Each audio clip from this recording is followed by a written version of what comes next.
आप सबका वेलकम है हमारे यूट्यूब चैनल पे। आज के इस इम्पोर्टेंट सेशन में मैं क्लास 12 के बच्चों के लिए जो इस बार क्लास 12 में जाएंगे, यानी जिनका बोर्ड परीक्षा एग्ज़ाम जो है 2025 में होगा, उन बच्चों के लिए मैं आज से एक नया वीडियो शुरू कर रहा हूँ। फ्लेमिंगो बुक का जो पहला चैप्टर है उसको मैं लाइन बाय लाइन एक एक शब्द का मैं एक्सप्लेनेशन आपको बताऊंगा, और बहुत ज़्यादा नहीं, एक एक पैराग्राफ मैं लेके चलूँगा क्योंकि अभी टाइम बहुत है, और आप बहुत अच्छे से इसकी व्याख्या समझने की कोशिश करें। तो आइए आज का ये सेशन हम शुरू करते हैं। पहले पैराग्राफ में आपके लिखा हुआ है कि आई स्टार्टेड फॉर स्कूल, ठीक है, वेरी लेट डेट मॉर्निंग। कोई मुश्किल शब्द नहीं है। आई के माने मैं होता है, स्टार्टेड माने प्रारंभ किया होता है, फॉर स्कूल मतलब स्कूल के लिए, फॉर माने के लिए होता है, स्कूल माने विद्यालय होता है, और वेरी के माने बहुत होता है, लेट के माने देरी होती है, और डेट मॉर्निंग का मतलब उस सुबह। तो इसका अनुवाद एकदम आसान ये हो जाएगा कि उस सुबह मैं स्कूल के लिए बहुत देर से रवाना हुआ। ठीक है बच्चों, आप इसका एक्सप्लेनेशन स्क्रीन पर देख करके लिख लें, एक एक शब्द का मतलब समझें। आई स्टार्टेड मैं रवाना हुआ, फॉर स्कूल विद्यालय के लिए, वेरी लेट बहुत देर से, दैट मॉर्निंग उस सुबह। ठीक है, दूसरी लाइन देखिए, and was a great deed of scolding. देखो बच्चों, एंड के माने और होता है, वास के माने था के होता है, इन ग्रेट माने बहुत महान तरीके से, ड्रीड के माने भय, और ऑफ माने का, स्कॉल्डिंग माने डांट। तो इसका सुन लीजिए, अर्थ हो जाएगा कि और मुझे डांट पड़ने का बहुत ज़्यादा डर था।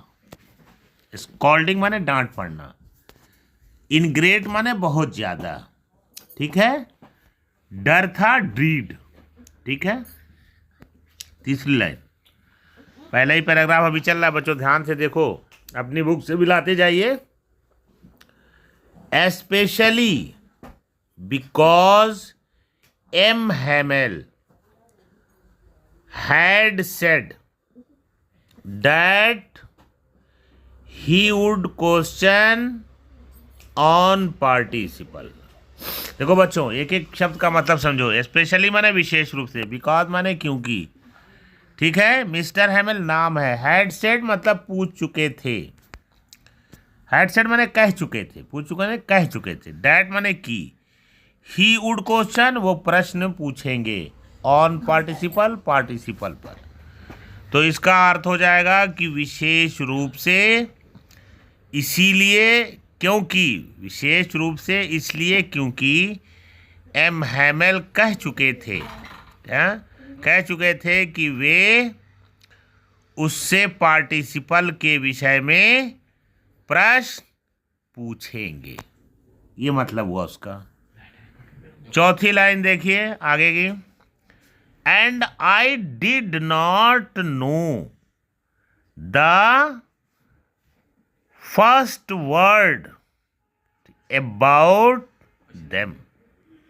and माने और, I did not know नहीं जानता था, फर्स्ट वर्ड मतलब शुरुआत का, about them उनके बारे में। अर्थ हो जाएगा तथा मुझे इनके बारे में प्रारंभिक ज्ञान भी नहीं था। बच्चों बहुत आराम से समझिएगा इसको, जरा सा भी दिक्कत हो तो मुझे कमेंट बॉक्स में पूछ लीजिएगा। अगली लाइन है पहला पैराग्राफ की, अभी चल रहा है। For a moment I thought of running away and spending the day out of doors. For a moment क्षण मात्र के लिए, आई थॉट मैंने सोचा, थिंक का सेकंड फॉर्म थॉट है, ऑफ रनिंग अवे, भागने के बारे में, एंड स्पेंडिंग द डे, और दिन बिताने के बारे में। आउट ऑफ डोर, डोर का मतलब बाहर दरवाजा होता है, लेकिन यहाँ पर घर से मतलब है घर के बाहर। तो अर्थ सुन लीजिए कि एक क्षण के लिए मैंने भाग जाने और घर से बाहर दिन बिताने के बारे में सोचा। ठीक है बच्चों, आगे देखिए। It was so warm, comma so bright. So का मतलब अधिक होता है, लिखा है कि दिन बहुत गर्म और चमकीला था। आगे देखिए।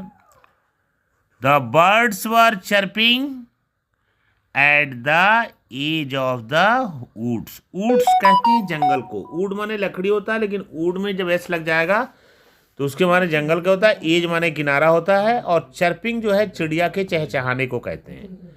तो अर्थ हो जाएगा कि जंगल के किनारे पर पक्षी चहचहा रहे थे। And in the open field back of the sawmill, the Prussian soldiers were drilling. Drilling माने अभ्यास करना, एंड माने और, इन द ओपन फील्ड खुला खेत, ठीक है। Back of the sawmill, sawmill कहते हैं आरा मशीन को, बैक माने पीछे, आरा मशीन के पीछे। The Russian soldiers, Prussian soldiers were drilling, drilling माने अभ्यास कर रहे थे। इसका अर्थ हो जाएगा और आरा मशीन के पीछे खुले खेतों में प्रूशिया के सैनिक अभ्यास कर रहे थे। बच्चों इसके अगली लाइन देखिए। It was all much more tempting than the rules of participles. It was all much more, ये मच मोर माने बहुत ज्यादा, टेम्पटिंग मतलब मनमोहक, देन अपेक्षाकृत, the rules of the participle मतलब पार्टिसिपल के नियम से। तो इसका अर्थ हो जाएगा यह सब पार्टिसिपल के नियमों से कहीं ज्यादा मनमोहक था। अगली line. But I had the strength of resist and hurried off to school. But माने लेकिन, किंतु होता है। I had the strength, मेरे पास सामर्थ्य, to resist विरोध करने की, and hurried off और जल्दी से to school पहुंचने की। इसका हो जाएगा किंतु मुझ में विरोध करने की शक्ति थी और मैं तेजी से स्कूल के लिए चल पड़ा। बच्चों ये था आपका फर्स्ट पैराग्राफ का एक्सप्लेनेशन वर्ड बाय वर्ड। ये फ्लेमिंगो बुक के पहले चैप्टर का पहले पैराग्राफ का मैंने एक्सप्लेनेशन बताया है। इसको वीडियो को आप बार बार पढ़ें, अपनी कॉपी पे नोट करें। अगर कोई इसमें ट्रांसलेशन के ज़रिए मैंने समझाया, अगर इसमें समझ में ना आया तो कमेंट बॉक्स में आप पूछिए। इसी तरह मैंने प्लान बनाया है कि पूरी बुक को मैं पैराग्राफ वाइज आपको एक एक लाइन एक्सप्लेन करूंगा, आपको समझाने की कोशिश करूंगा, फिर क्वेश्चन आंसर, फिर उसको सारी चीज़ें कराऊंगा। तो ये 2025 में जो बच्चे बोर्ड का एग्ज़ाम इंटर का देंगे, ये उनके लिए वीडियो स्टार्ट हुई है।